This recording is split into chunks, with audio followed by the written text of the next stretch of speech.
Suara letusan senjata api mewarnai penyergapan terhadap Hairul, tersangka kasus pembunuhan yang menewaskan istrinya bernama Yoyo Afriani yang terjadi pada Juni 2024 silam. Petugas terpaksa melepaskan tembakan setelah peringatan aparat kepolisian tidak diindahkan pelaku. Pelaku akhirnya tewas di tangan polisi usai terlibat baku tembak dengan aparat kepolisian Satreskrim Polres Batanghari. Jasad pelaku kemudian dibawa ke rumah sakit sebelum diserahkan ke pihak keluarga. Dari keterangan polisi, pihaknya sempat kesulitan melacak keberadaan pelaku karena ia sering berpindah tempat di wilayah Kecamatan Marosebo Ulu, Kabupaten Batanghari. Selama masa persembunyiannya, pelaku juga membekali dirinya dengan sejumlah senjata api lengkap dengan amunisi. Alhamdulillah, Satreskrim Polres Batanghari dapat mengamankan saudara Hairul. Akan tetapi pada saat mengamankan saudara Hairul itu melakukan perlawanan dengan cara melakukan penembakan kepada anggota opsional kita. Kemudian saudara Hairul ini pada saat kita amankan, pada saat berhasil kita lumpuhkan, kita temukan ada sekitar 6 pucuk senjata api. Sebelumnya, pada Juni 2024, korban Yoyo Afriani sempat dikabarkan hilang oleh pihak keluarga dan akhirnya ditemukan dalam kondisi meninggal dunia. Pelaku menghabisi nyawa istrinya lalu menguburnya di sebuah perkebunan milik warga setempat. Dari Batanghari, Jambi, Joni Firdaus, iNews melaporkan.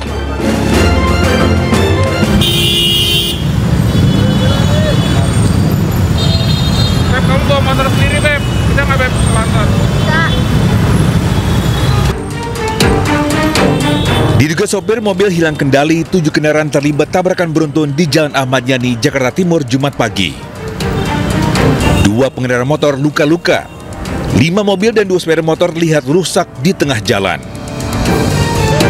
Petugas kepolisian dan Satpol PP bersama pengguna jalan berusaha mengevakuasi kendaraan yang terlibat kecelakaan.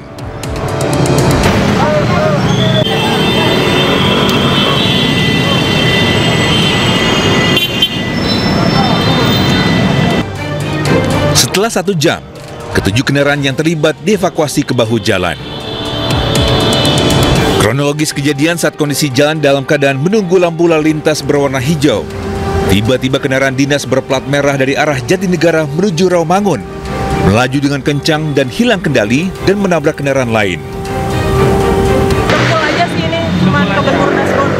Tadi yang mobil Fortuner itu mobil apa sih, itu yang aku tahu? Mobil dinas tapi aku nggak tahu dari mana. Orangnya sempat keluar atau emang luka nggak bisa keluar? Pas tadi saya turun sih dia belum bisa keluar ya, kayak nggak sadar. Oke, sebenarnya masih trauma. Anggota langsung turun, kita mengadakan olah TKP dengan juga untuk menderekkan kendaraan yang terlibat. Saat ini sambil menunggu derek yang berikutnya, 2 kendaraan sudah diderek, ini berikutnya. Tidak ada korban jiwa dalam peristiwa ini, namun 2 orang pengendara motor mengalami luka-luka. Kasus kecelakaan kini ditangani unit Laka Lantas Jakarta Timur. Dari Jakarta, Rio Manik, iNews melaporkan. Selain 3 berita utama tadi, iNews Siang juga akan menyuguhkan beragam informasi penting lainnya. Kita awali iNews Siang hari ini dari informasi mengenai polisi yang kembali menggelar olah TKP untuk mendalami penyelidikan kematian diplomat muda Kementerian Luar Negeri Arya Daru Pangayunan. Olah TKP digelar di rumah indekos tempat korban ditemukan tewas.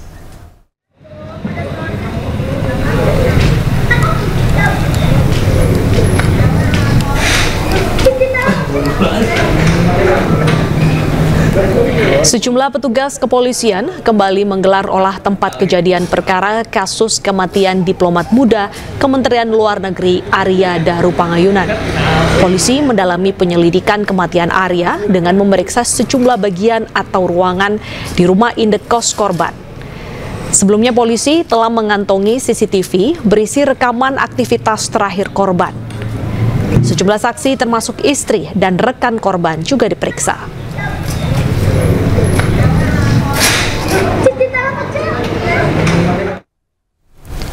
CCTV merekam detik-detik ditemukannya Arya Daru Pangayunan, diplomat muda Kemenlu yang tewas di kamar kosnya di kawasan Menteng, Jakarta Pusat. Dalam rekaman CCTV pemirsa, dua pria yang salah satunya adalah penjaga indekos korban membuka paksa jendela kamar untuk mencari keberadaan korban. Pencarian korban setelah pihak keluarga menghubungi penjaga kos untuk menanyakan keberadaan korban yang selama 2 hari tidak bisa dihubungi. Saat itulah korban ditemukan tidak bernyawa dalam kondisi kepala terlilit lakban serta tertutup selimut.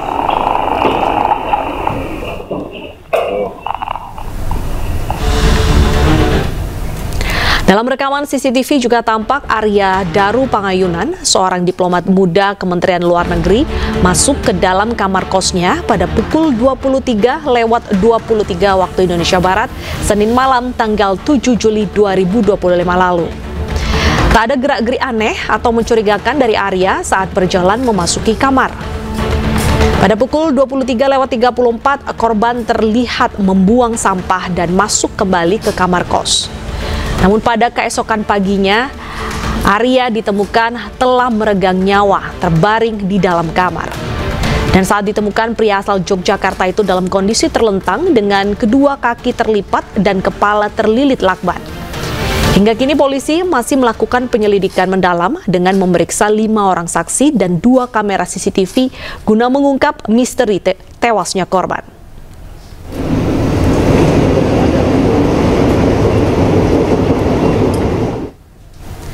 Dan pemirsa, untuk mengetahui informasi terkini terkait olah TKP di indekos diplomat muda yang tewas dengan wajah terlilit lakban, kita bergabung bersama rekan Syahreza Zanski di kawasan Menteng, Jakarta Pusat. Selamat siang Syahreza, apakah olah TKP masih berlangsung? Ya, baik Deta dan juga Mirsa, selamat siang. Olah TKP sejatinya masih berlangsung, bahkan sudah dimulai sejak sekitar pukul 8.30 waktu Indonesia Barat. Dan kini kepolisian yang terdiri dari Puslap 4, Dokpol dan juga tim Inafis ini masih menelusuri beberapa area ya yang berada di indekos TKP. Ditemukannya diplomat muda yang ditemukan tewas dengan wajah terisolasi ataupun dengan lakban tentunya. Dan memang hingga saat ini proses olah TKP masih berlangsung, Deta, dan fakta yang ditemukan bahwasanya untuk akses daripada kamar korban sendiri ini menggunakan smart lock ya, artinya hanya penghuni yang bisa masuk dalam akses tersebut dan masih kecil kemungkinan adanya pihak luar yang bisa menerobos area tersebut. Dan kini tadi kami melihat ada melihat ada penjaga toko vape yang dipanggil oleh kepolisian untuk membukakan pintu daripada toko vape tersebut, mengingat diduga ini toko tersebut ruangannya bersebelahan ataupun dekat dengan kamar daripada korban itu tersendiri yang berinisial ADP yang merupakan diplomat muda. Dan memang dari informasi yang kami terima juga, Deta, bahwasanya proses ataupun jenazah korban telah dipulangkan ke keluarga korban yang berada di Bantul, Yogyakarta, dan pihak kepolisian sekarang masih melakukan serangkaian penyelidikan, baik itu temuan CCTV dan juga perangkat digital merupakan yang termasuk diantaranya adalah laptop. Dan kami masih menunggu, Deta, apakah nanti ada temuan menarik dari olah TKP yang dilakukan pada hari ini. Namun bisa dipastikan tim Puslap 4, Dokpol dan juga Inafis masih melakukan olah TKP sudah 2 jam lebih, masih ada di dalam, baik itu menelusuri area halaman parkir mobil dan juga di dalam kosan itu sendiri dan juga di depan halaman kamar daripada korban tersebut. Dan untuk diketahui juga, Deta, bahwasanya ADP ditemukan tewas di dalam kamar kosannya pada Selasa lalu, dan jenazah korban ditemukan dalam kondisi wajah yang terikat isolasi ataupun lakban. Dan memang hingga saat ini belum diketahui pasti penyebab korban ini ditemukan tewas, belum diketahui pasti penyebabnya apa. Dan memang hingga saat ini, Deta, masih dilakukan serangkaian penyelidikan berdasarkan hasil temuan daripada CCTV, di mana seperti kita ketahui dalam penemuan CCTV tersebut ada 2 orang yang melakukan dobrak paksa kamar korban. Salah satu diantaranya adalah penjaga kosan, dan dalam temuan rekaman CCTV lainnya ini ADP ditemukan tengah membuang maksudnya diperlihatkan tengah membuang sampah pada malam hari. Tidak ada aktivitas yang janggal terkait pembunuhan, namun masih ada dugaan yang masih diselidiki oleh pihak kepolisian. Namun bisa dipastikan data proses olah TKP masih diberlanjutkan pada hari ini, dan kami masih menunggu apakah ada fakta-fakta lain yang menarik tentunya. Terlepas tadi ada salah satu penjaga toko vape yang dipanggil ke dalam untuk bisa membukakan akses bagi para tim kepolisian untuk bisa menelusuri ataupun menyelidiki lebih lanjut. Dan perlu diketahui juga, Deta dan juga pemirsa, ditemukan tewas korban berinisial ADP berusia 39 tahun di kamar kosnya pada Selasa, dan belum diketahui pasti penyebab kematiannya apa. Namun bisa dipastikan proses olah TKP masih berlangsung pada siang kali ini. Kembali ke Anda, Deta. Baik, terima kasih Syahrisa. Kita tunggu fakta-fakta terbaru yang muncul dari hasil olah TKP ini. Selamat bertugas kembali. Ya pemirsa, kematian diplomat muda Arya Daru Pangayunan di Menteng, Jakarta Pusat hingga kini masih misteri. Polisi berjanji akan mengumumkan hasil investigasi kasus tersebut pada pekan depan.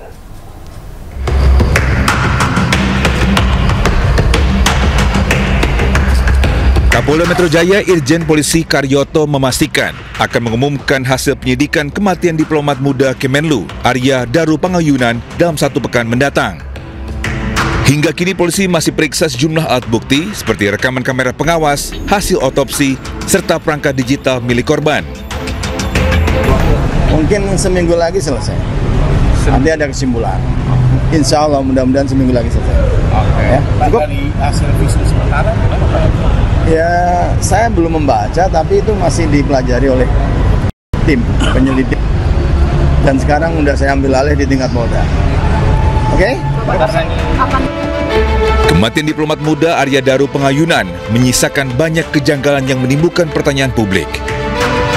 Polres Jakarta Pusat melakukan olah TKP bersama Pusiden Mabes Polri di Guest House Gondia, Menteng, Jakarta Pusat. Salah satu yang didapat dalam olah TKP adalah sidik jari Arya dari lakban yang melilit Arya. Dari Jakarta, Rani Sajangbati, iNews melaporkan.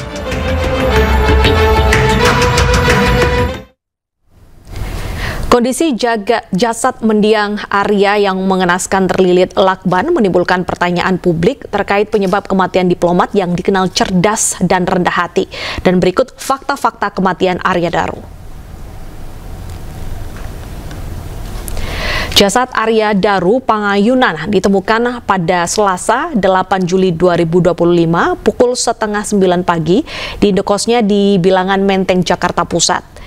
Penemuan jasad Arya dimulai dari kecurigaan penjaga indekosnya karena korban tidak terlihat dalam beberapa waktu. Saat kamar indekosnya dibuka, jasad Arya ditemukan dalam posisi mengenaskan dengan kepala dan mulut yang terlilit lakban. Yang menyisakan banyak pertanyaan adalah kondisi kamar mendiang Arya yang terkunci dari dalam. Selain itu juga tidak ditemukan adanya kerusakan pada pintu indekos ataupun tanda-tanda adanya pembobolan. Polisi juga mengatakan usai korban ditemukan tidak bernyawa, tidak ada barang milik korban yang hilang. Dan meskipun temuan-temuan ini merujuk kepada penyebab non-kriminal, polisi belum menyampingkan unsur pembunuhan hingga hasil otopsi keluar. Dari CCTV, korban terlihat beraktivitas normal pada malam sebelumnya. Pada Senin malam pukul 22:30, korban terlihat membuang sampah makanan di dapur umum, bahkan sempat menyapa penjaga malam indekos. Hal ini memperkuat tidak adanya orang lain yang masuk ke kamar korban. Meskipun tidak ada tanda kekerasan pada korban, namun polisi menemukan adanya sidik jari yang menempel pada lakban. Sejumlah saksi pun telah dimintai keterangan, termasuk penjaga kos, pemilik kos, istri korban, dan tetangga kamar. Pemirsa, sosok mendiang Arya memang bukan orang sembarangan. Dikenal berprestasi dan menyenangkan. Arya juga dilibatkan dalam berbagai misi penting seperti evakuasi WNI dari Iran dan Turki. Meski demikian, Kemlu meminta publik untuk tidak berspekulasi. Mendiang Arya juga memiliki riwayat sejumlah penyakit termasuk GERD dan kolesterol. Dari berbagai pemeriksaan, polisi pun akan memadukan keterangan saksi dan hasil otopsi. Hingga kini penyelidikan masih membuka kemungkinan apakah kematian ini disebabkan oleh bunuh diri, kecelakaan, ataukah kejahatan yang terselubung.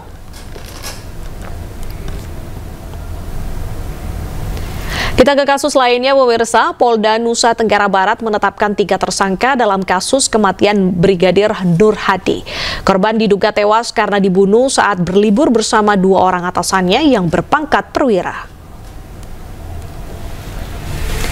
Setelah mendapat tekanan publik karena penanganan kasusnya dinilai berjalan alot, polisi akhirnya menetapkan 3 orang tersangka terkait tewasnya anggota Propam Polda NTB. 2 orang di antaranya adalah polisi yang berpangkat perwira dan merupakan atasan korban, yakni Kompol Y dan Ibda H. Sementara 1 lainnya yaitu wanita berinisial M, teman salah seorang tersangka. Polisi menyebut motif para tersangka menghabisi nyawa korban diduga karena cemburu dan tersinggung karena korban sempat menggoda dan merayu teman wanita salah seorang tersangka. Masih belum memberikan gambaran jelas terkait dengan pengakuannya, ya. Tetapi kita berdasarkan, saya sampaikan dari awal, kami berdasarkan dari keterangan hasil ekshumasi, ahli pidana dan ahli poligraf. Kenapa kita bisa? Ya, kematian Brigadir Nur Hadi masih menjadi sorotan publik. Usai atasannya ditetapkan sebagai tersangka, sosok wanita muda berinisial M juga disebut-sebut terlibat dalam kasus polisi bunuh polisi.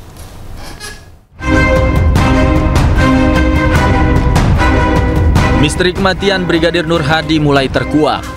2 orang atasannya berpangkat komisaris polisi dan inspektur 2 menjadi tersangka.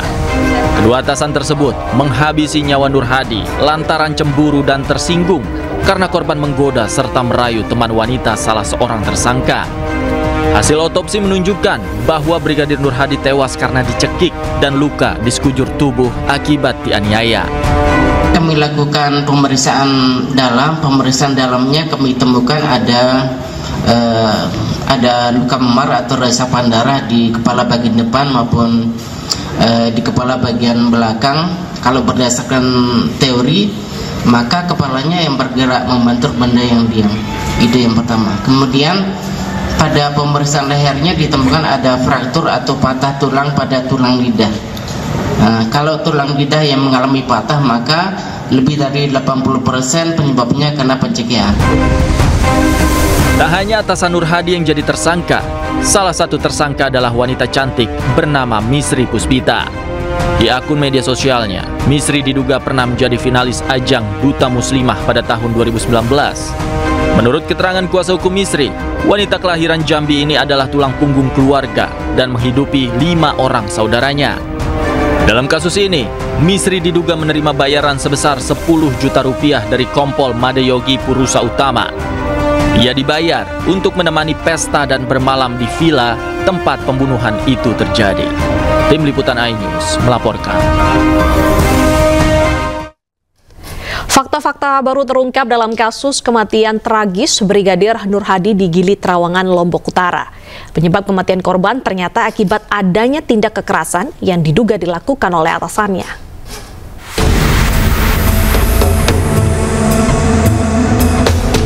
Muhammad Nur Hadi, anggota BIT Propam Polda Nusa Tenggara Barat, ditemukan tewas di dasar kolam salah satu villa di kawasan Gili Trawangan, Lombok Utara pada tanggal 16 April 2025.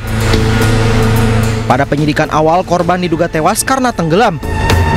Tragedi kematian polisi dengan pangkat brigadir ini sebulan ditutup oleh penyidik. Namun kuatnya dorongan publik terhadap pengungkapan kasus ini membuat polisi akhirnya bertindak. Dan berikut kronologi kematian Brigadir Nur Hadi.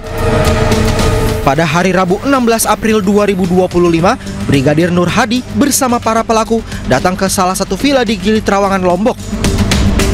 Di sana mereka menggelar pesta bersama teman wanita. Diduga disinilah para pelaku juga mengonsumsi narkoba. Kemudian pada pukul 20 waktu Indonesia Tengah, korban Nur Hadi berendam di kolam bersama pelaku dan teman wanitanya. Kombes Syarif menyebut Brigadir Nur Hadi diduga merayu teman wanita pelaku. Lalu pukul 21 waktu Indonesia Tengah, pelaku diduga menganiaya korban di dalam kolam hingga pingsan dan korban dibiarkan hingga akhirnya tewas. Kemudian pukul 21.20 waktu Indonesia Tengah, pihak villa menghubungi salah satu klinik. Korban sempat diberikan pertolongan pertama, namun kondisinya tidak memberikan respons. Korban dinyatakan meninggal dunia pada pukul 22.14 waktu Indonesia Tengah. Hal itu terungkap dari hasil otopsi. Penyidik kemudian memeriksa 18 saksi untuk mengungkap kasus itu. Tim Liputan iNews melaporkan. Pemirsa, seorang wanita lompat dari lantai 19 apartemen Kalibata City, Pancoran, Jakarta Selatan. Hasil pemeriksaan polisi, ini penyebab korban melompat karena seorang pria asal Afghanistan dan juga ODGJ yang masuk ke dalam unit apartemen. Wih, itu astagfirullahaladzim, itu orang. Astagfirullah. Orang. Pasca loncatnya seorang wanita dari lantai 19 apartemen Kalibata City, Pancoran, Jakarta Selatan Selasa lalu. Polisi bersama imigrasi Jakarta Selatan langsung melakukan serangkaian penyelidikan. Menurut Kapolsek Pancoran, wanita berinisial A nekat melompat karena ketakutan adanya seorang pria asing asal Afghanistan yang secara tiba-tiba berada di dalam apartemennya. Pria bernama Ali tersebut diketahui mempunyai riwayat gangguan jiwa dan berada di Kalibata atas ajakan saudaranya. Jadi laki-laki tersebut adalah penghuni yang notabene ikut kakaknya. Nah, dan belum lama juga tinggal di situ, kurang lebih baru 1 minggu. Dan laki-laki tersebut adalah kondisinya memang ada gangguan kejiwaan. Sebetulnya mereka dalam pengawasan rumah sakit karena kakaknya kepingin ketemu, datang dari Australia kepingin ketemu adiknya, akhirnya kakaknya ini ngajaklah main ke apartemen Kalibata City. Korban yang selamat kini telah berada di rumah sakit untuk mendapatkan penanganan medis. Kasus ini berakhir damai karena kedua belah pihak sepakat menyelesaikan masalah secara kekeluargaan. Dari Jakarta Selatan, Den Helmi Sajangbati, iNews melaporkan. Pemirsa, kebakaran melanda 6 warung kontrakan dan 2 rumah di Jalan Rawa Kuning, Pulau Gebang, Cakung, Jakarta Timur pada Jumat pagi. Dugaan sementara kebakaran akibat kompor yang ditinggal penghuninya di salah satu kontrakan.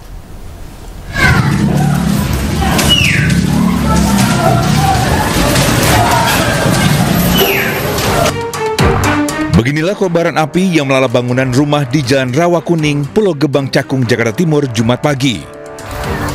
Besarnya api terus merambat ke bangunan di sekitarnya, hingga menghanguskan 2 rumah dan 6 warung kontrakan. Sejumlah warga panik, bahkan penghuni kontrakan yang sudah mulai berjualan makanan tak bisa menyelamatkan dagangannya. Petugas Sudin Gul Karmat dibantu warga berupaya memadamkan api agar kebakaran tak meluas. Disebabkan oleh salah satunya karena kompor. Ya, ini kebetulan ibunya memasak, kemudian ditinggal. Dugaannya seperti itu untuk awal. Jumlah yang terbakar?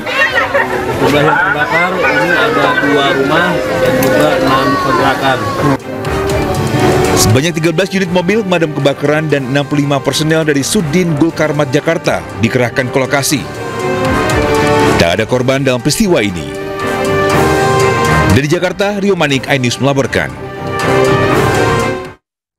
Sebuah truk tronton bermuatan semen mengalami remblong dan menabrak kendaraan serta rumah warga di Kabupaten Bangli, Bali. Insiden maut ini menyebabkan 4 orang tewas di tempat, termasuk sopir truk.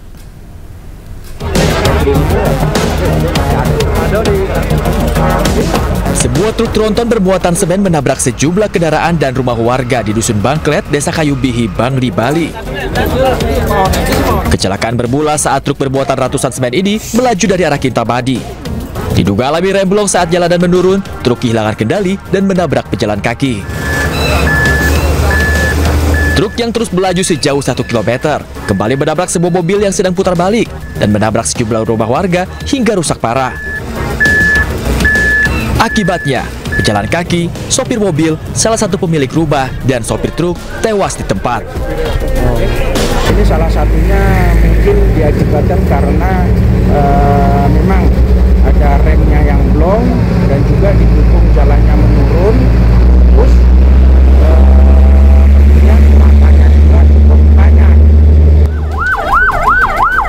Dampak kejadian ini arus lalu lintas jurusan Bangli Kitamani sempat tersendat. Selain 4 korban jiwa, kerugian material yang ditimbulkan diperkirakan mencapai ratusan juta rupiah. Saat ini polisi masih melakukan olah TKP untuk memperdalam insiden maut tersebut. Dari Kabupaten Bangli, Bali, Ari Wiradarba, Ajus melaporkan. Hujan deras disertai angin kencang melanda Aceh Utara.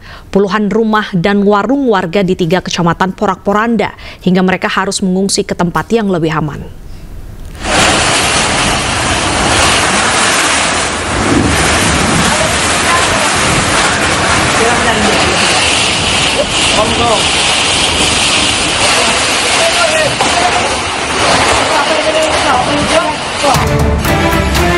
Hujan deras disertai angin kencang melanda Kabupaten Aceh Utara Kamis sore. Akibatnya puluhan rumah warga di Kecamatan Samudera, Nibong, dan Tanah Luas rusak parah. Berdasarkan data BPBD Aceh Utara, kerusakan paling parah terjadi di Kecamatan Nibong. 45 unit rumah warga dilaporkan rusak, bahkan sebagian diantaranya ambruk dan atap berterbangan.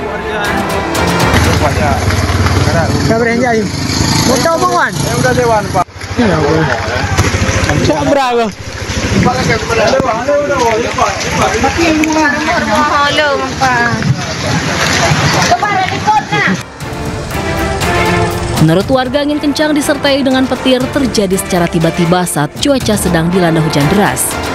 Khawatir dengan kondisi tersebut, mereka akhirnya mencari tempat yang lebih aman. Ini anginnya udah tiba-tiba udah kencang, ini udah roboh, udah pada jatuh. Belum tahu pasti yang di rumah apa aja yang rusak. Langsung lari ke jalan, lihat warung dulu, rupanya warung udah ke belakang. Sebagian rumah, puluhan kios dan lapak pedagang di Kecamatan Nibong juga rusak parah. Para pedagang mengaku merugi hingga jutaan rupiah. Ada barang-barang kelentong sini semua, sabun-sabun semua. Habis semua. Jika ditaksirkan ada berapa kerugian ini? Kira ada berapa? Kalau kita buat 5 juta segitu lah habis ya. Hingga kini BPBD Aceh Utara terus mendata jumlah korban dan jumlah bangunan yang rusak. Korban di pengungsian berharap pemerintah dapat menyalurkan bantuan. Dari Kabupaten Aceh Utara, Armiel Jamil, iNews melaporkan. Pemirsa, setelah pencarian dilakukan selama 2 hari, akhirnya korban tenggelam Amin, seorang peternak bebek di lokasi banjir, berhasil ditemukan oleh tim SAR gabungan. Keluarga histeris saat jenazah korban diangkat dari atas perahu.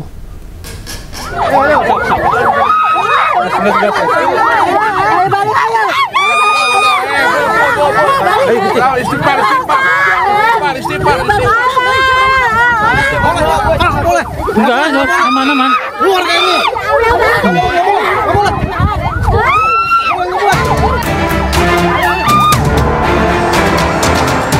Proses evakuasi korban tenggelam banjir Karawang diwarnai isak tangis keluarga.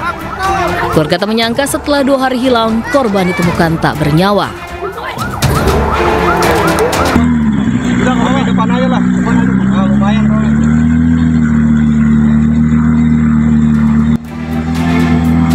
Korban ditemukan oleh tim gabungan yang terdiri dari unsur Basarnas, TNI, Polri, BMI, Tagana, dan unsur relawan dari masyarakat. Kamis jam 2 siang dalam kondisi mengambang 300 meter dari lokasi titik awal korban tenggelam. Jenazah korban selanjutnya dibawa menggunakan perahu dari tengah lokasi banjir untuk dibawa ke darat. Ditemukan posisi ke sebelah kanan ya, ke arah pemukiman kurang lebih 300 meter korban sudah mengambang begitu. Bawa arus berarti ya? Ke bawah arus berarti? Kemungkinan besar terbawa arus. Korban merupakan anggota Linmas bernama Amin, yang juga seorang peternak bebek berusia 60 tahun, warga Dusun Pangasingan, Desa Karawang Ligar. Korban sempat berenang di sekitar pesawahan yang terendam banjir, hendak mencari puluhan bebek miliknya yang belum juga kembali ke kandang karena kondisi banjir. Dari Karawang, Jawa Barat, Rudi Setiawan, iNews melaporkan. Badan Nasional Penanggulangan Bencana menggelar operasi modifikasi cuaca di kawasan Jabodetabek. Operasi modifikasi cuaca yang dilakukan dalam rangka penanganan cuaca ekstrim yang terjadi beberapa waktu terakhir. Ini kami sudah berada di pangkalan udara milik TNI Angkatan Udara di Halim Perdana Kusuma, di mana nantinya lapangan udara ini akan digunakan dalam operasi modifikasi cuaca yang dilaksanakan oleh BNPB, kemudian BMKG yang dibantu oleh TNI Angkatan Udara. Di belakang saya kali ini sudah ada pesawat yang nantinya akan digunakan dalam operasi modifikasi cuaca, yaitu pesawat Karavan PKDPI dan pesawat satunya yaitu PSSNL yang akan membawa bahan semai yang merupakan NaCl garam dan juga CaO, di mana total bahan semai yang akan digunakan oleh BNPB dalam operasi modifikasi cuaca ini sebanyak 12,4 ton NaCl dan 3,6 ton CaO, di mana dalam setiap sorti atau penerbangan, dalam satu kali penerbangan ini akan ada 800 hingga 1000 kg garam yang akan disemai di langit, khususnya di daerah pesisir utara Jawa Barat dan juga pesisir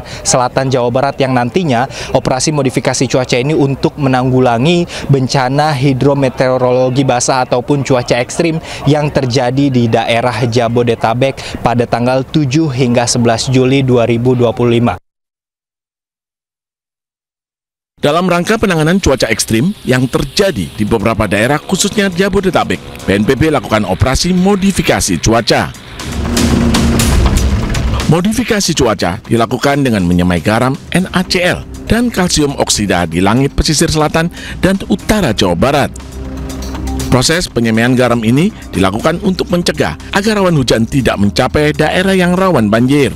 Perkirakan curah hujan itu bisa ditangani oleh permukaan dengan baik, maka barangkali tidak perlu dilanjutkan. Tapi kita lihat lagi seberapa ancamannya dan seberapa kekuatan permukaan menerima itu nanti akan menjadi dasar bagi kita untuk memutuskan apakah ini perlu dilanjutkan atau tidak. Karena saat ini juga di Indonesia bagian timur itu juga mulai terjadi peningkatan aktivitas gelombang atmosfer yang memicu curah hujan tinggi. Operasi modifikasi cuaca dilaksanakan pada tanggal 7 hingga 11 Juli 2025, melibatkan BMKG dan TNI Angkatan Udara. Dari Jakarta, Hamzah Hasibuan, Raga Firdaus, iNews melaporkan. Pemirsa, tim SAR gabungan kembali menemukan lagi 3 korban KMP Tunu Pratama Jaya yang tenggelam di Selat Bali. Total korban meninggal menjadi 15 orang, sementara 20 orang lagi masih dalam pencarian.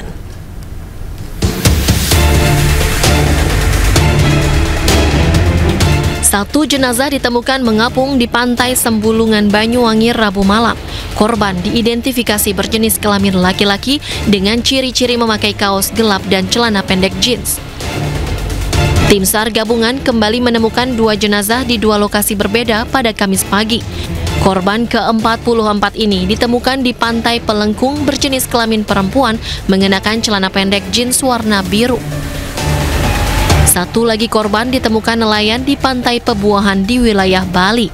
Korban ke-45 ini berjenis kelamin laki-laki memakai celana jeans biru dan baju hem kotak-kotak hitam merah. Hingga saat ini, total ada 45 korban yang telah ditemukan. 30 penumpang selamat, 15 meninggal dunia, dan 20 orang lainnya masih dalam pencarian. Seluruh jenazah yang berhasil dievakuasi langsung dibawa ke Rumah Sakit Belambangan, Banyuwangi. Dokter forensik tim DVI Polda Jawa Timur masih melakukan proses identifikasi. Dari Banyuwangi, Jawa Timur, Eris Utomo, iNews melaporkan. Pemirsa, hari ini simulasi Sekolah Rakyat Pangudi Luhur Kota Bekasi, Jawa Barat memasuki hari kedua. Para siswa mengaku senang bisa bersekolah kembali dan siap jika harus tinggal di mes.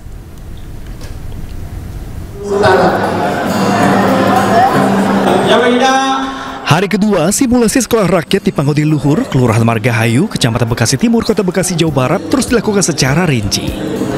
Berbeda dengan hari pertama, hari ini para siswa lakukan pengenalan diri.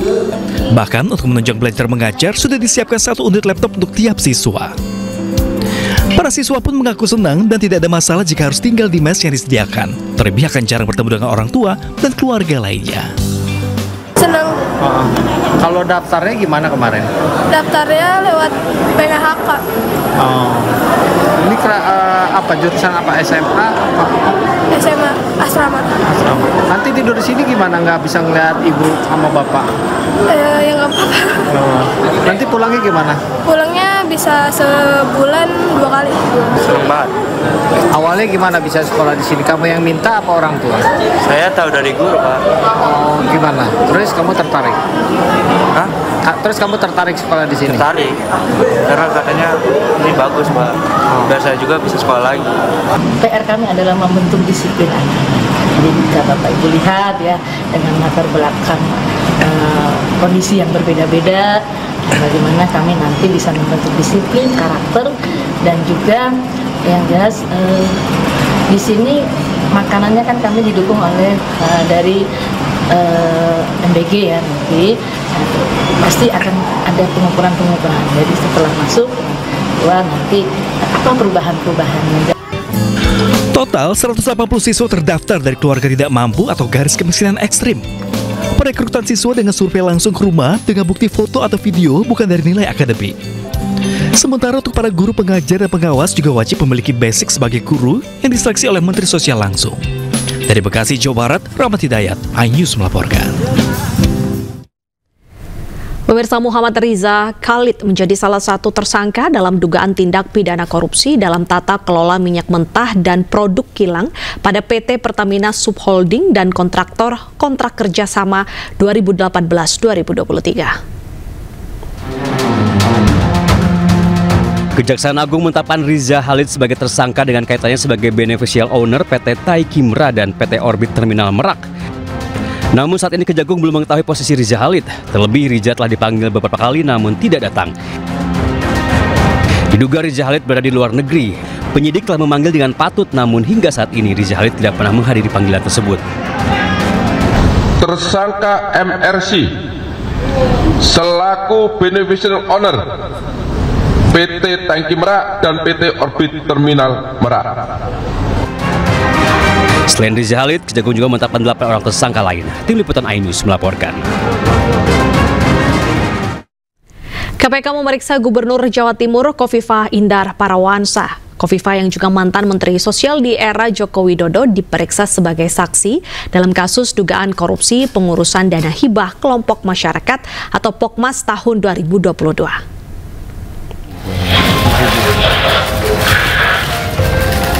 Malam Bu. Khofifah Indar Parawansa diperiksa KPK lebih dari 8 jam di gedung Direskrim Sus Polda Jawa Timur. Usai diperiksa, Khofifah menegaskan dirinya dimintai keterangan sebagai saksi atas 4 tersangka kasus korupsi dana hibah kelompok masyarakat atau Pokmas APBD Jawa Timur. Gubernur Jawa Timur yang juga mantan Menteri Sosial era Presiden Jokowi itu menegaskan hibah yang disalurkan pihaknya dalam hal ini eksekutif sudah berjalan sesuai prosedur. Saya hadir dalam proses untuk menyampaikan keterangan sebagai saksi atas beberapa tersangka. Jadi insya Allah saya telah memberikan penjelasan secara lengkap dan mudah-mudahan bisa menjadi bagian dari tambahan informasi yang dibutuhkan oleh KPK. Materi pertanyaan sebetulnya tentang proses penyaluran dana hibah. Saya ingin menyampaikan bahwa semua proses penyaluran dana hibah oleh Pemprov sudah sesuai dengan prosedur. Sebelumnya, KPK telah menetapkan 21 orang tersangka dalam kasus dugaan korupsi dana hibah Jawa Timur. 17 orang diantaranya ditetapkan sebagai tersangka penerima suap, sedangkan 4 tersangka lain merupakan pemberi suap. Dari Jawa Timur, iNews melaporkan. Dalam pledoi atau nota pembelaannya, terdakwa kasus suap pergantian antar waktu DPR RI 2019 dan perintangan penyidikan Hasto Kristianto mengungkap dugaan adanya tekanan pada mantan Ketua KPU RI Hasyim Asyari. Hasto menduga Hasyim Asyari ditekan lewat kasus sewa jet pribadi yang diusut KPK.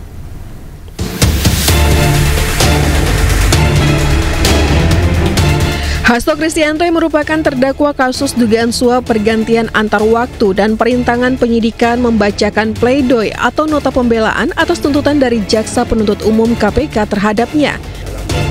Sidang digelar di Pengadilan Tipikor Jakarta. Hasto menyoroti pernyataan mantan Ketua KPU RI Hasyim Asyari yang mengetahui pertemuan antara Hasto dan ex-komisioner KPU Wahyu Setiawan di Pejaten Village sesuai BAP nomor 15. Hasto mengatakan Hasyim diperiksa oleh KPK pada 8 Januari 2025 atau setelah Hasto ditetapkan sebagai tersangka dalam kasus ini. Hasto menilai keterangan tersebut baru lantaran tidak terdapat pada fakta persidangan kasus ini pada 2020 lalu dengan terdakwa Wahyu Setiawan, mantan anggota Bawaslu Agustiani Tio, dan ex-kader PDIP Saiful Bahri.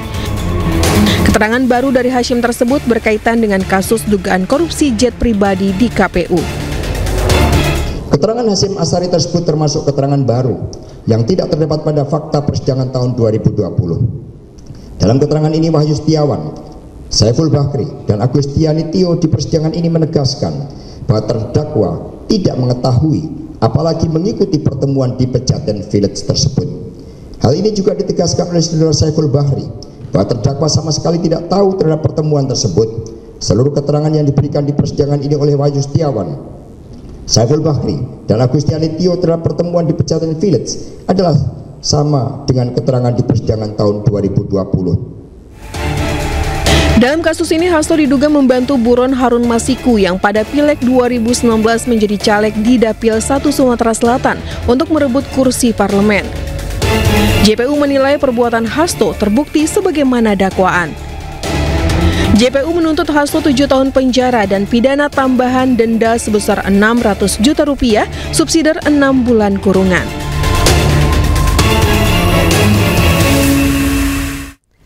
Mantan Menteri Perdagangan Thomas Lembong mengatakan dirinya tidak bersalah. Hal itu ia katakan berdasarkan kesimpulan analisis kecerdasan buatan atau AI.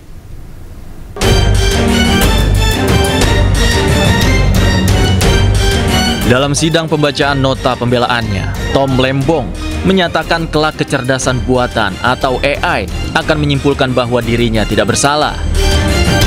Di hadapan majelis hakim, Tom menyampaikan dalam perkembangan yang begitu pesat, kecerdasan buatan dapat diminta untuk menganalisis semua dokumen dan transkrip persidangan terkait korupsi impor gula yang menjeratnya. Tom Lembong yakin, menurut analisis AI, dirinya tidak bersalah.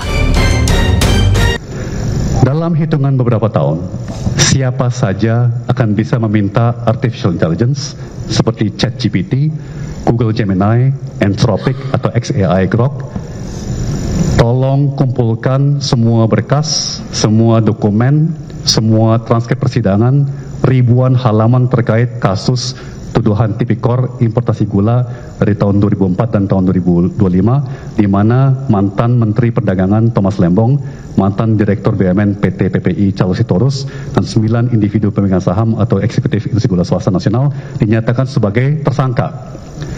Dan kemudian tolong simpulkan apakah para tersangka ini memang melakukan perbuatan melanggar hukum, dan apakah langkah tindakan para tersangka yang dipermasalahkan oleh jaksa memang memenuhi syarat sebagai tindakan pidana korupsi sebagaimana dituduhkan oleh jaksa.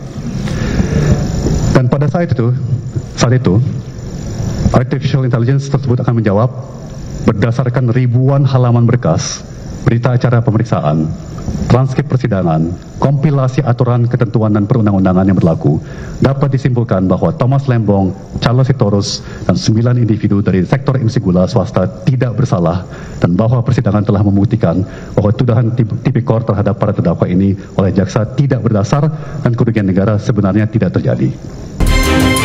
Sebelumnya, sidang pembacaan nota pembelaan Tom Lembong digelar di Pengadilan Tipikor pada Rabu siang. Dalam sidang itu, sejumlah sahabat dan orang dekat Tom hadir memberikan dukungan moral, di antaranya Anies Baswedan dan Refli Harun. Dari Jakarta, tim liputan iNews melaporkan. Puluhan masyarakat yang tergabung dalam Sedulur Jokowi melakukan aksi di depan Polda Metro Jaya. Mereka menuntut polisi menangkap Roy Suryo CS. Roy Suryo, tangkap Roy Suryo. Adalah tertib Di sana nanti kita ada. Sambil membawa aneka spanduk dan poster bergambar Roy Suryo, puluhan warga ini berorasi di depan Polda Metro Jaya. Para pendukung Jokowi ini menuntut Roy Suryo CS segera meminta maaf kepada Paiman Raharjo atas tuduhan keterlibatan Paiman dalam dugaan pencetakan ijazah palsu Joko Widodo. Mereka juga meminta Roy Suryo CS berhenti mempermasalahkan ijazah Joko Widodo.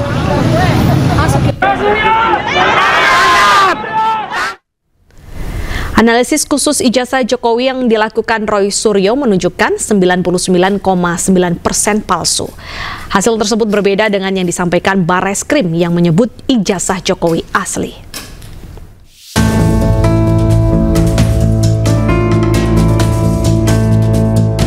Gelar perkara khusus ijazah Jokowi telah selesai dilaksanakan.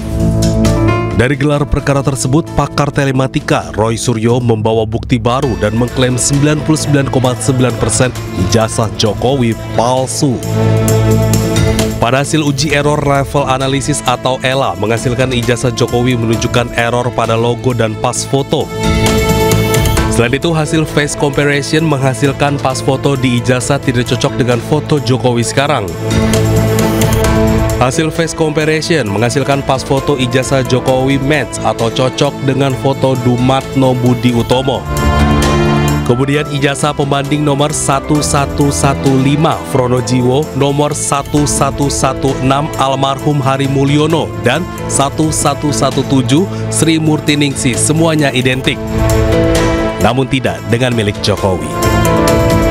Di halaman pengesahan ijazah tertulis nama Profesor Ahmad Sumitro di November 1985. Menurut Roy, Ahmad Sumitro tahun 1985 masih bergelar doktor belum profesor. Selain itu, Roy menyebut tidak ada lembar pengujian dalam skripsi Jokowi. Menanggapi hal ini, pengacara Jokowi menyebut hasil analisis Roy Suryo ini berbeda dengan analisis Puslapor Polri yang melihat ijazah asli Jokowi. Bareskrim sudah clear yang diperiksa adalah ijazah asli, analog. Jadi kalau pemaparannya yang ditunjukkan pada saat press release itu ada fotokopi, ya itu kan berbeda. Yang diperiksa kan yang penting. Ya itu yang paling penting. Jadi jangan sampai seakan-akan Bareskrim tidak pernah memeriksa, itu tidak benar. Bareskrim sudah memeriksa ijazah aslinya. Pada Mei lalu, Bareskrim Polri memutuskan ijazah Jokowi asli. Keaslian itu dibuktikan dari uji hasil laboratorium forensik dengan membandingkan ijazah Jokowi dengan teman kuliahnya.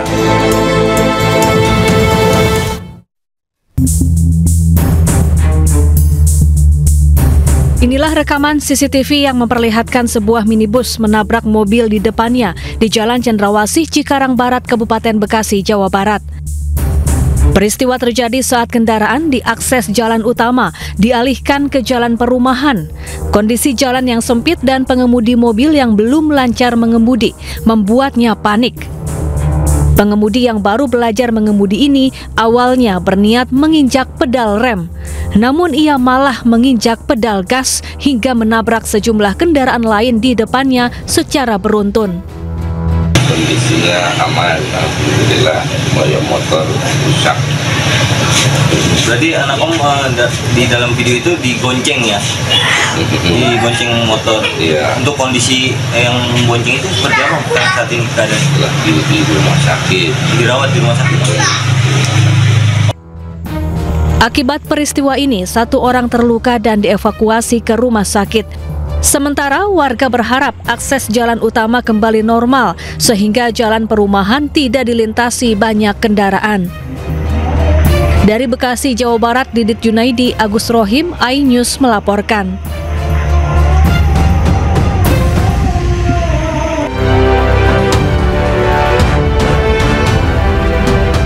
Ya, masih di siang bersama saya Togi Sinaga Misa. Musi Ahmad Dhani mendatangi Polda Metro Jaya untuk melaporkan seorang psikolog berinisial LG. Psikolog dilaporkan usai diduga merundung putrinya SF. Pade, hari ini agendanya ke Polda mungkin ada apa, Pade? Oh ya, backlight seperti ini. Ya, Pade. Ada backlight. Sebentar. Setelah menyambangi KPAI, Musi Ahmad Dhani mendatangi Polda Metro Jaya untuk melaporkan seorang psikolog yang berinisial LG.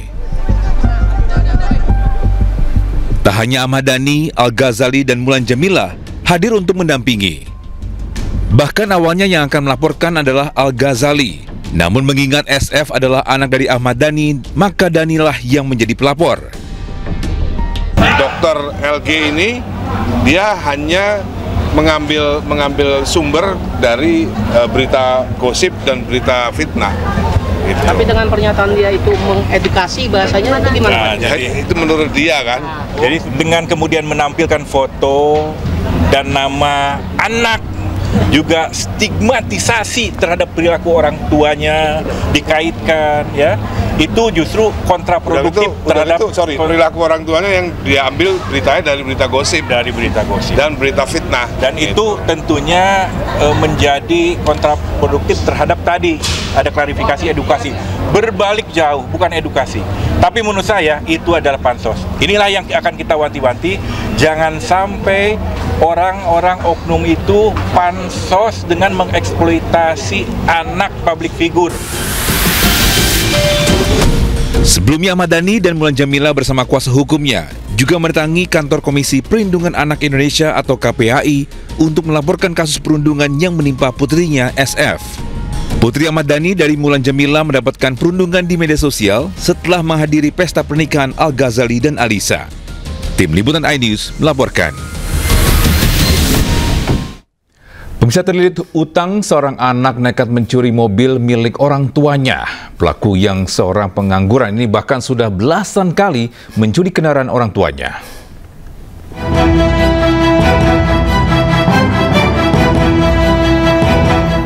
Inilah detik-detik rekaman CCTV tersangka AAN mencuri mobil milik orang tuanya yang berada di tempat parkiran di Jalan Cepu, Surabaya, Jawa Timur. Kejadian ini bermula saat tersangka 30 tahun seorang pengangguran warga Margoda di Surabaya meminta uang kepada orang tuanya untuk membayar hutang dan untuk mencukupi kebutuhan rumah tangganya. Namun permintaan hutang tersangka tidak dipenuhi oleh orang tuanya. Tersangka merasa jengkel dan sakit hati sehingga ia nekat mencuri mobil minibus milik orang tuanya. Hasil penyidikan polisi terhadap tersangka, ternyata tersangka sudah 15 kali mencuri sepeda motor milik orang tuanya, namun saat itu orang tuanya masih memaafkan dan tidak lapor polisi. Itu punya orang tua? Iya. Kamu pernah ngambil di luar dari orang tua? Tidak pernah. Kenapa Mas pilih orang tua?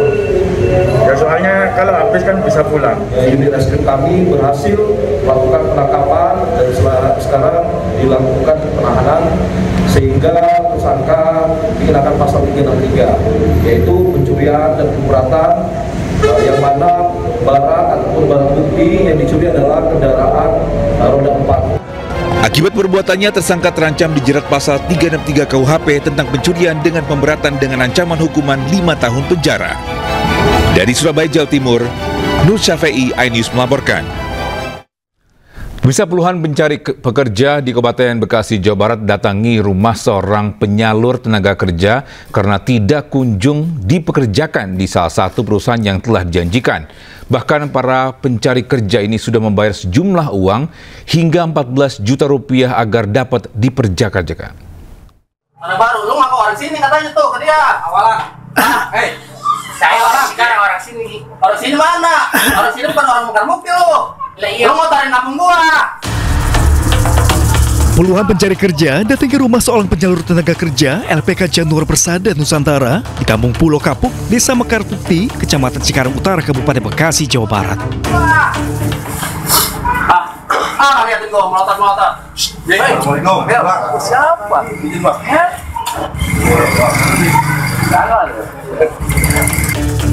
Mereka meminta kejelasan ke penyalur kerja karena sudah hampir 1 bulan belum dipekerjakan di salah satu perusahaan seperti yang sudah dijanjikan.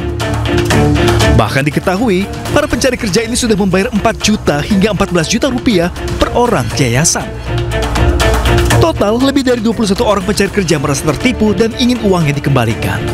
Saya sendiri sih 6 juta, terus termasuk sama teman-teman saya itu 18 juta, terus ada yang 4 juta juga, berarti 22 juta. Belum, masih banyak Pak korban lainnya yang tidak bisa saya sebutkan satu persatu.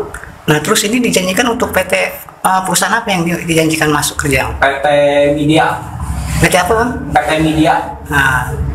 Nah terus untuk hasil hari ini Bang, gimana kelanjutan Bang? Nggak ada kelanjutan sampai saat ini Pak. Dulu saya itu dijanjikan waktu tanggal 10 Juni. 10 Juni itu katanya masuk kerja itu tanggal 12 Juni. Tapi sampai saat ini tidak ada titik temu dan tidak ada kelanjutan.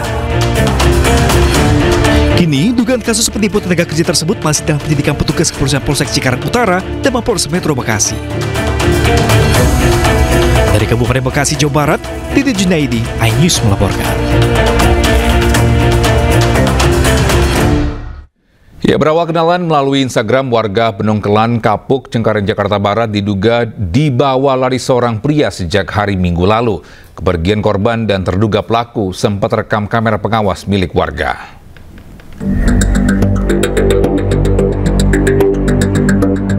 Inilah potongan rekaman video warga saat Ririn Dwi Cahyani, gadis usia 18 tahun, pergi dengan seorang pria yang mengaku bernama Muhammad Furqon Alvino alias Furqon alias Alvin.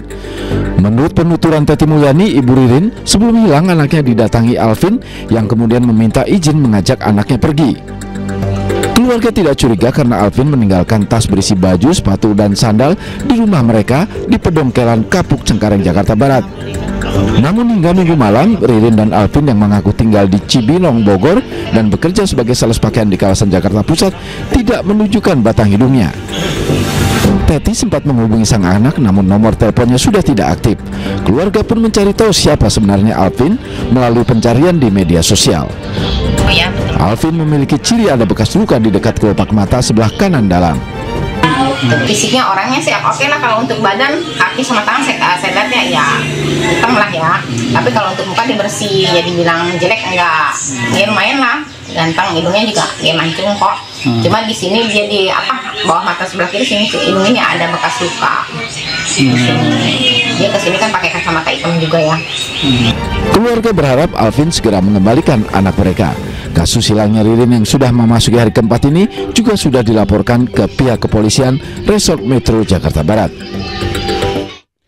Pemirsa, seorang suami diamankan polisi karena menganiaya anak, istri, dan menantunya dalam kondisi mabuk di Makassar, Sulawesi Selatan.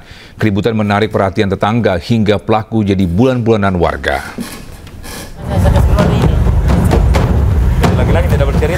Polisi menangkap seorang pria yang sedang dalam kondisi mabuk di Jalan Rapocini, Makassar, Sulawesi Selatan. Pria ini sebelumnya sempat dihakimi warga karena menganiaya anak, istri, dan menantunya. Salah seorang warga bahkan terluka saat berusaha melerai keributan antar keluarga itu. Dari hasil pemeriksaan terungkap, pelaku pulang ke rumah dalam kondisi mabuk. Ia cekcok dengan istrinya dan berujung penganiayaan. Anak tiri dan menantu korban berusaha melerai namun turut menjadi sasaran. Keributan itu menarik perhatian tetangga, namun pelaku terus mengamuk hingga ia pun menjadi bulan-bulanan warga. Ya, dari informasi yang kami peroleh bahwa pelaku dalam pengaruh minuman keras sempat berselisih paham dengan keluarganya dan anak tirinya, mengakibatkan terjadinya penganiayaan, sehingga kami turun ke lokasi dan mengamankannya bersangkutan dan membawanya ke Polsek Makassar. Keluarga yang bertikai ini akhirnya berdamai di Polsek Makassar dengan membuat pernyataan di hadapan petugas kepolisian. Dari Makassar, Syahrul Adiaksa, iNews melaporkan. Pemirsa, 4 oknum anggota polisi dari Polres Nunukan, Kalimantan Utara diduga terlibat dalam penyalahgunaan narkoba. Keempat oknum tersebut telah diamankan tim Mabes Polri.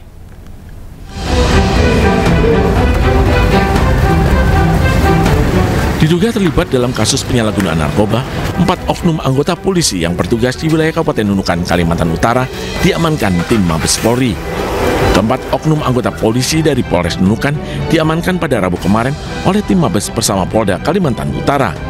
Ironisnya, salah seorang oknum tersebut, yakni Perwira, yang menjabat sebagai pelaksana sementara Kasat Res Narkoba Polres Nunukan.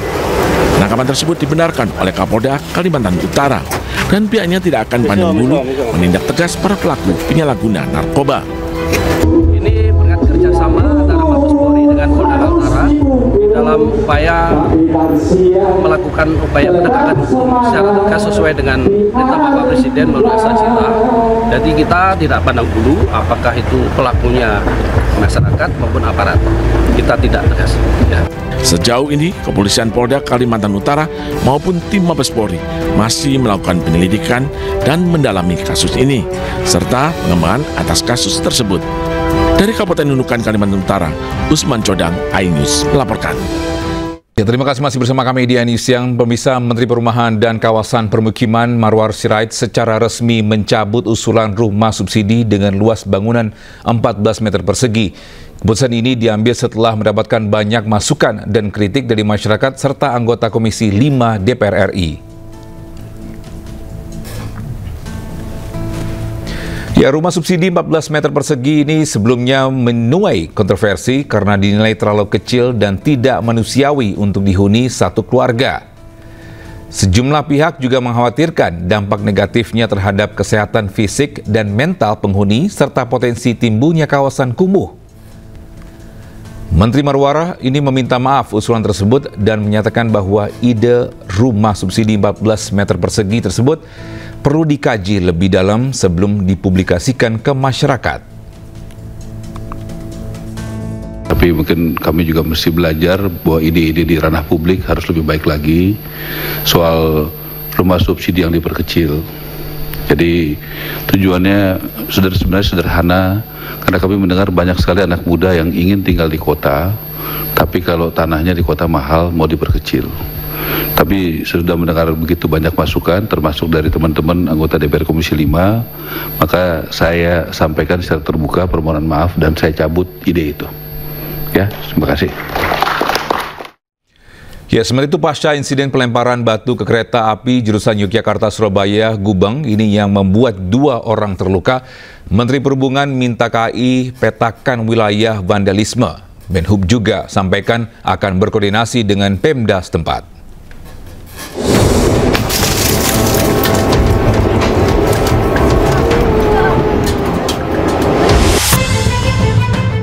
Viral di media sosial, seorang wanita menjadi korban aksi pelemparan batu ke kereta Sancaka eksekutif. Akibat kejadian ini, wajah dan leher wanita yang bernama Widya Anggra ini alami luka. Bahkan mata korban terkena serpihan kaca yang pecah. Tak hanya Widya, pecahan kaca juga melukai penumpang lain. Polisi pun terus memburu pelempar kereta api Sancaka. Polres Klaten turun ke lapangan untuk mencari lokasi pelemparan kaca. Tak hanya itu, polisi juga meningkatkan patroli dan penyisiran sekitar lokasi terjadinya aksi pelemparan di daerah Serowot, Kecamatan Jokonalan, Klaten.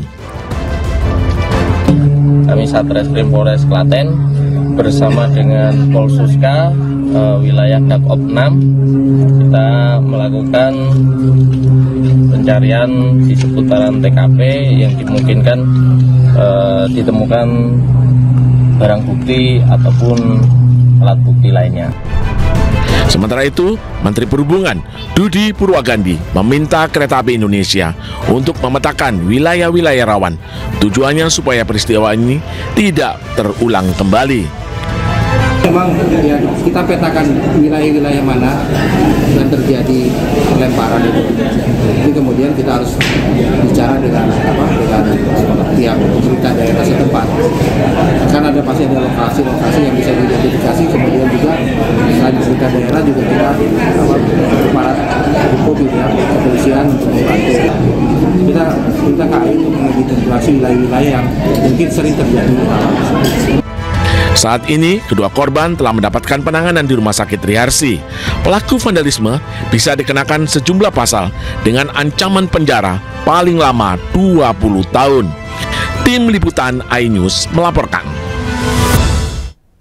Ya, sementara itu polisi terus mendalami penyidikan dan memburu pelaku pelemparan batu di kereta api Sancaka rute Yogyakarta-Surabaya. Aksi tak bertanggung jawab itu membuat seorang penumpang perempuan terluka di bagian wajah.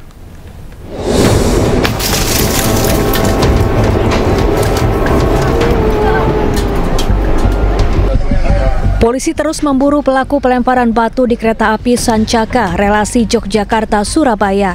Peristiwa ini viral di media sosial yang membuat seorang penumpang perempuan terluka. Polda Jawa Tengah bersama Polisi Khusus Kereta Api atau Polsuska mendalami penyelidikan kasus ini. Polisi juga rutin menggelar patroli, mengecek titik-titik rawan tindakan vandalisme dan memeriksa sejumlah saksi.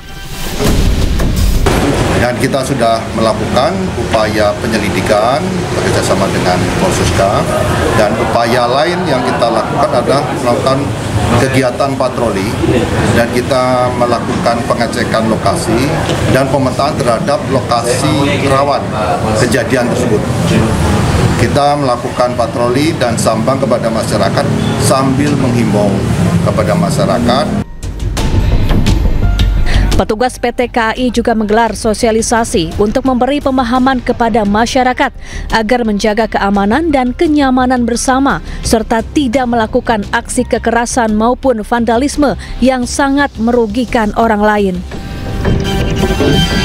KAI sudah berkoordinasi dengan kepolisian di Polres Klaten dan sudah dilakukan penelusuran, penyidikan dan juga koordinasi dengan warga sekitar menelusuri dan juga kita melakukan patroli, sosialisasi kepada warga untuk tidak beraktivitas di sekitar jalur kereta api untuk tidak melakukan kegiatan vandalisme, apalagi pelemparan kereta ya, karena ini sangat berbahaya, bisa membahayakan keselamatan perjalanan kereta api, baik juga petugas yang ada di kereta maupun penumpang.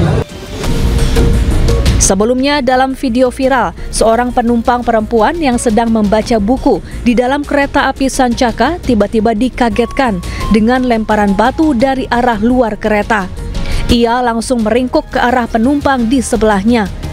Akibatnya wajah korban terluka karena terkena pecahan kaca. Tim Liputan iNews melaporkan. Kita ke informasi lain, pemirsa. Istana bantah negosiasi dengan Amerika Serikat terkait tarif impor alami deadlock atau buntu. Istana masih optimis Indonesia bisa kurangi tarif impor ke Amerika Serikat dari 32%.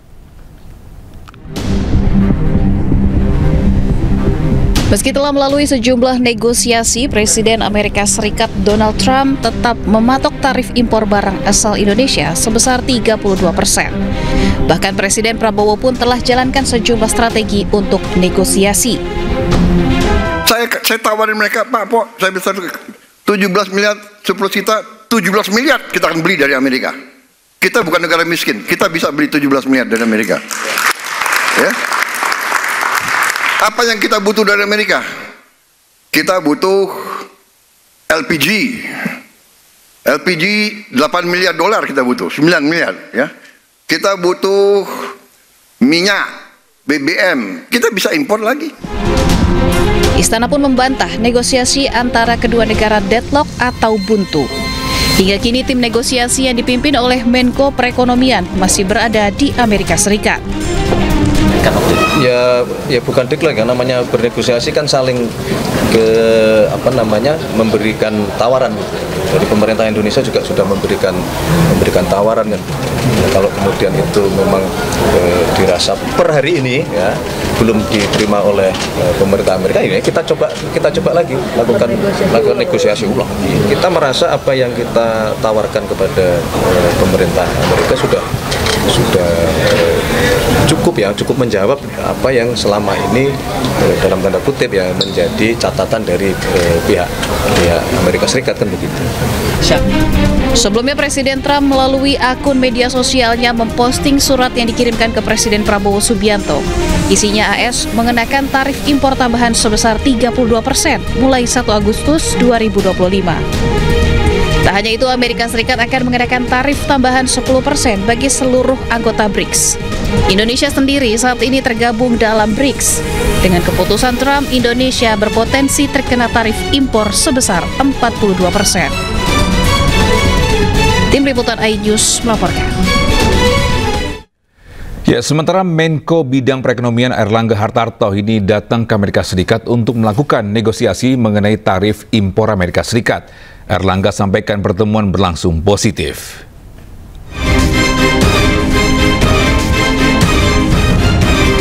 Airlangga Hartarto selaku Menko Bidang Perekonomian datang ke Amerika Serikat bertemu dengan US Secretary of Commerce Howard Lutnick untuk bernegosiasi terkait tarif resiprokal untuk Indonesia. Menurut Airlangga, pertemuan berlangsung positif. Indonesia dan AS sepakat mengintensifkan perundingan tarif dalam 3 minggu ke depan untuk memastikan hasil terbaik bagi kedua belah pihak. Diketahui, pemerintahan Presiden Trump membuka ruang bagi Indonesia untuk negosiasi tarif hingga 1 Agustus 2025. Sebelumnya pada April 2025, Presiden Donald Trump mengumumkan akan mengenakan kenaikan tarif impor 32% untuk produk Indonesia yang masuk ke AS. Trump juga mengenakan tarif tambahan 10% bagi seluruh anggota BRICS termasuk Indonesia. Sejumlah langkah pun diambil pemerintah, salah satunya dengan terus bernegosiasi dengan AS.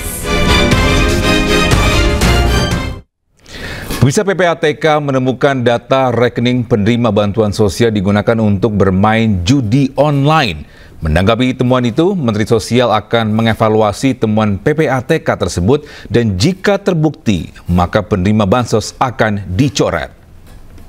Kita akan dalami, akan kita lihat apakah benar-benar dimanfaatkan judul oleh penerima manfaat atau dimanfaatkan pihak lain. Itu kita akan dalami, ya, karena kita perlu tahu lebih jauh.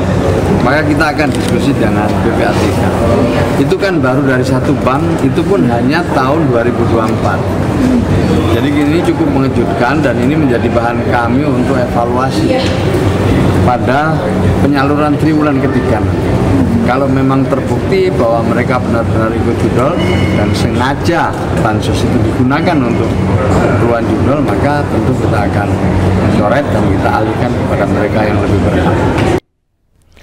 Pemirsa, anggota DPR RI ramai-ramai mengkritisi keputusan Mahkamah Konstitusi yang memisahkan pemilu nasional dan pemilu daerah. Anggota DPR RI menilai keputusan MK terlalu kontroversial dan membuat kegaduhan. Tidak ada lagi putusan-putusan yang kemudian menjadi polemik di masyarakat. Ya, kalau ada putusan yang dianggap menabrak konstitusi, itu problem. Akhirnya DPR ini, Pak, dalam membentuk undang-undang, memproduksi undang-undang, itu butuh waktu lama dan mendengar aspirasi masyarakat. Ya, kalau tiba-tiba satu pasal kemudian dianggap bertentangan, tetapi justru amar putusan MK juga bertentangan, ini juga problem konstitusi kita. Nah, akhirnya deadlock jadinya. Kita berharap kemitraan kita, Komisi 3 dan Mahkamah Konstitusi juga terjalin, terbangun komunikasi yang baik. MK ini tersepakat dengan kawan kita dari fraksi Nasdem, jangan 500 orang ini, Pak, kalah dengan 9 hakim. Kita ini, Bang, bikin undang-undang KUHP, kita KUHP ini sudah berapa lama kita belum selesai sampai hari ini, kan seperti itu. Jangan tolong agak lebih bijak lah, Pak, soal mau agak menyimpang sedikit. Misalnya pemilu itu sudah berapa kali, setiap pemilu itu dirubah. Dari tahun 2009 dirubah, terus 2000 sekarang dirubah lagi. Ini yang bikin kegaduhan di masyarakat, ya, Pak. Nah, menurut saya harus diseleksi lebih optimal lagi lah, Pak. Jangan sampai kita adanya MK ini keluar dari norma yang ada keputusan MK itu. Ya, sementara itu banyaknya keluhan terhadap pelayanan BPJS di RSUD Jakarta. DPRD DKI Jakarta mendesak pemerintah provinsi melakukan perbaikan sistem kesehatan. Kita tahu BPJS ini kan terkait masa kita menghargai dia. Ya, dalam rapat bersama Dinas Kesehatan DKI Jakarta, DPRD mengusulkan skema subsidi langsung kepada rumah sakit untuk memperkuat pelayanan BPJS Kesehatan. Usulan tersebut dinilai dapat meningkatkan kualitas layanan serta mengurangi beban keluhan yang sering ditujukan kepada Direktur RSUD maupun tenaga medis.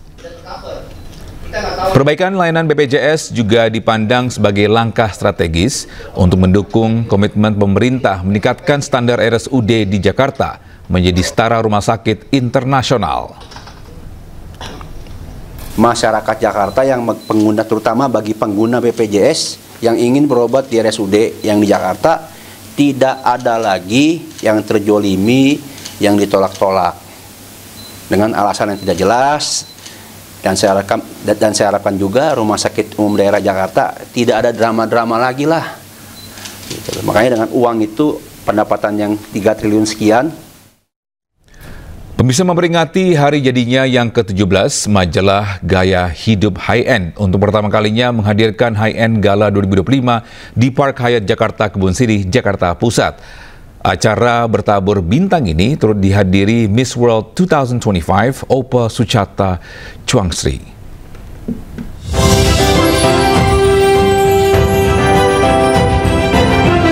High-End Gala 2025 bertabur bintang dari tokoh penting, publik figur inspiratif, serta mitra strategis dari industri gaya hidup. Acara yang digelar di Park Hyatt Jakarta Kebun Sirih, Jakarta Pusat ini turut dihadiri Eksekutif Chairwoman MSD Group Liliana Tulsudibyo, Miss World ke-72 Opal Suchata Chuangsri, dan Miss Indonesia 2024 Monica Kezia Sembiri. Acara gala dinner bertabur bintang ini sebagai bentuk rasa syukur atas perjalanan majalah Gaya Hidup High End yang telah menyajikan berita fashion dan beauty selama 17 tahun perjalanannya. Kita melihat bahwa karya-karya high-end itu sangat luar biasa dan kami bersyukur dan mengucapkan terima kasih kepada para pembaca juga pendukung dari High-End Magazine yang selalu mendukung high-end sehingga 17 tahun ini. Malam hari ini sungguh malam yang istimewa, dari penampilan, dekor, semua tamu undangan, tuntunan acaranya, semuanya itu sungguh sangat istimewa ya. Miss World 2025 Opal Suchata Chuangsri mengaku merasa istimewa tampil di High-End Gala 2025. Dirinya sangat antusias tampil pada ajang prestisius tersebut. Tonight, I am very excited. It's my first time at a gala with High-End Magazine. It was an amazing time we shared together yesterday, so I'm very excited to be here. And we're also having awards tonight, so that will be amazing. High-End Gala 2025 juga dimeriahkan Transio atau pameran busana koleksi terbaru. Kolaborasi Wikiwu dan NGS Gold yang menampilkan kemewahan khas High-End Magazine.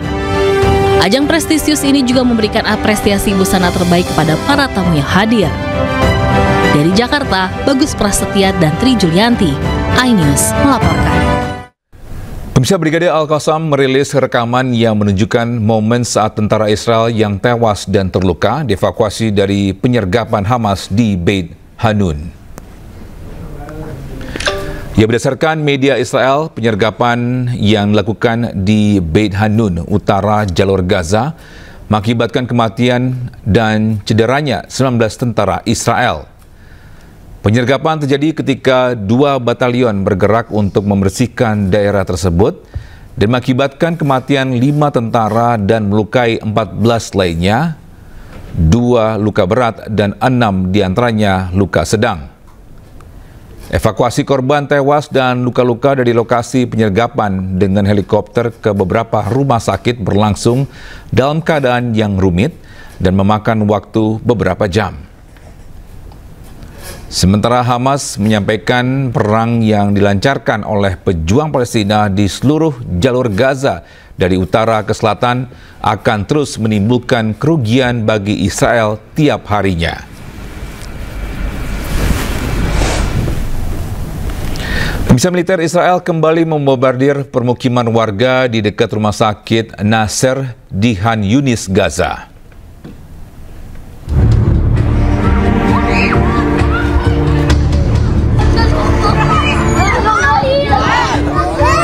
Bisa kepulan asap membumbung tinggi pasca serangan udara Israel menghantam permukiman warga di dekat rumah sakit Nasser di Khan Yunis, Gaza. Serangan juga mengenai lokasi pengungsian warga Palestina. Diketahui Khan Yunis terus menjadi target serangan militer Israel karena diklaim sebagai salah satu basis kuat dan lokasi persembunyiannya Hamas. Hingga kini belum ada informasi terkait jumlah korban luka maupun jiwa ini akibat serangan ini.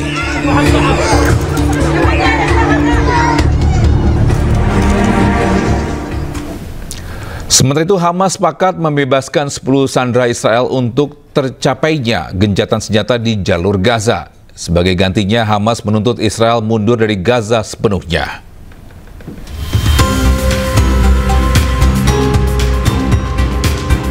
Hamas menyatakan telah menyepakati proposal gencatan senjata yang kini tengah dimediasi oleh Qatar dan Amerika Serikat. Namun Hamas menuding masih terdapat sejumlah isu yang mengganjal pembahasan gencatan senjata. Hamas dalam proposalnya menuntut dibukanya pengiriman bantuan kemanusiaan di Gaza tanpa hambatan, penarikan pasukan Israel sepenuhnya dari Gaza dan adanya jaminan gencatan senjata secara permanen. Pemimpin senior Hamas Tahir Al-Nunu menyatakan pihaknya sangat fleksibel dalam negosiasi yang kini tengah berlangsung di Doha, Qatar. Hamas juga telah setuju membebaskan 10 sandera Israel agar gencatan senjata antara Hamas dan Israel dapat segera terwujud. Sebelumnya, Presiden Donald Trump menawarkan proposal gencatan senjata antara Hamas dan Israel selama 60 hari. Sebagai kompensasi, Hamas harus membebaskan 33 sandera Israel, sementara Israel harus membebaskan lebih dari 1.000 tahanan Palestina.